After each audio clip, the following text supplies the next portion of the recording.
बिस्मिल्लाहिर्रहमानिर्रहीम। अस्सलाम वालेकुम। उम्मीद करती हूँ आप सब खैरियत से होंगे। तो नाज़रीन, आज मैं आपको कमर्शियल तरीके से हलवा बनाने की रेसिपी सिखाऊंगी और ये भी बताऊंगी कि किस तरह 1 किलो सूजी से हम 5 से 6 किलो हलवा रेडी कर सकते हैं। तो सबसे पहले मैंने एक पतीला लिया है, उसमें मैंने पानी तकरीबन 2 किलो पानी ऐड कर लिया है और उसमें 1 चम्मच भर के मैंने जर्दा रंग का डाल दिया है और फ्लेम फुल कर दिया है। इसको बॉईल आने तक हम पकाएंगे। अच्छा, इसके बाद में इसमें मैंने आधा किलो चीनी ऐड कर दी है। सूजी मैंने आधा किलो ली है, तो इस वजह से मैंने चीनी भी आधा किलो ऐड की है।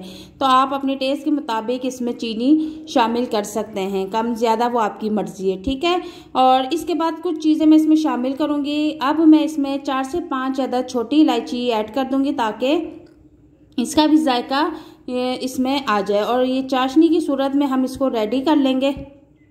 अब इसको हम थोड़ी देर तक बॉईल करेंगे, तकरीबन 4 से 5 मिनट, ताकि चीनी इसमें अच्छी तरह से मेल्ट हो जाए। तो इसका फ्लेम ऑफ कर देंगे। दूसरी तरफ मैंने एक पैन लिया है और उसमें मैंने आधा किलो सूजी के हिसाब से आधा किलो ऑयल इस्तेमाल करूंगी। आप ये मेथड चाहे तो किसी कॉपी पे लिख लेंगे। मैंने आधा किलो सूजी ली है, आधा किलो ही मैंने ऑयल या घी यूज़ किया है और आधा किलो ही मैं इसमें चीनी यूज़ करूंगी। तो आधा किलो ऑयल जो कि लाइट सा मैंने गरम कर लिया था, ज़्यादा आपने ऑयल को गरम नहीं करना, और उसमें आपने आधा किलो सूजी डाल के अच्छी तरह से भूनना है। तो सूजी को आपने लाइट फ्लेम पे आपने फ्राई करना है, ज़्यादा फुल फ्लेम नहीं रखना। तो सूजी को हम तब तक भूनेंगे जब तक से इसका थोड़ा सा कलर चेंज ना हो जाए। तो मुझे लाइट सी इसकी खुशबू आना शुरू हो गई है, लेकिन मैं इसको जब तक से फ्राई करूँगी जब तक से इसका थोड़ा सा कलर ब्राउनिश हो जाए, तब तक मैं इसको फ्राई करती रहूँगी। सूजी का कलर लाइट ब्राउन होना शुरू हो गया है। अगर आप चाहती हैं कि हलवा टेस्टी और मज़ेदार बने, तो आपने पहला काम ये करना है कि सूजी को आपने अच्छी तरह से फ्राई करना है। तब तक फ्राई करना है जब तक से इसका कलर चेंज ना हो जाए। अब इसके बाद जो मैंने चाशनी रेडी करके रखी थी, वो मैं थोड़ी थोड़ी करके इसमें डालती जाऊँगी और उसके बाद इसमें थोड़ा सा चम्मच चला लूँगी। एकदम से हमने पूरा पतीला इसमें नहीं डाल देना, हमने थोड़ा थोड़ा सा करके इसमें चाशनी वाला पानी ऐड करना है। अब मैंने इसमें सारा चाशनी का पानी डाल दिया है। चम्मच हमने इसमें बराबर चलाते रहना है ताकि इसमें गुठलियाँ ना बने।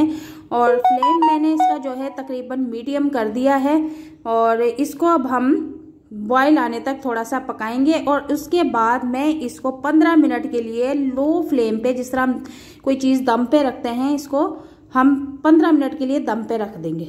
तो जनाब 15 मिनट हमारे गुजर चुके हैं। मैं इसको ओपन कर लूँगी। तो हलवा माशाल्लाह हमारा रेडी है, बहुत ज़बरदस्त और मज़े की खुशबू आ रही है। अब जो काम हमने करना है वो ये है कि हम इसका फ्लेम ऑफ कर देंगे और इसको आधे घंटे के लिए ऐसे ही छोड़ देंगे ताकि ये ठंडा हो जाए। तो ठंडा होने के बाद मैंने इसे एक प्लेट में निकाल लिया है। थोड़ा सा मैं इसको अब गार्निशिंग कर लूँगी और माशाल्लाह से बहुत ही ज़बरदस्त यम्मी रेसिपी रेडी हुई है। आप इस तरह से इस रेसिपी को कमर्शियल रेसिपी में भी इस्तेमाल कर सकते हैं। तो वीडियो देखने के बाद आपने मुझे लाजमी कमेंट में बताना है कि आपको मेरी वीडियो कैसी लगी और इस वीडियो को लाइक शेयर ज़रूर कीजिएगा। और अगर हमारे चैनल पर नए हैं तो बराए मेहरबानी हमारे चैनल को भी सब्सक्राइब कीजिएगा। और अगली वीडियो तक इजाज़त चाहती हूँ। अल्लाह हाफिज़।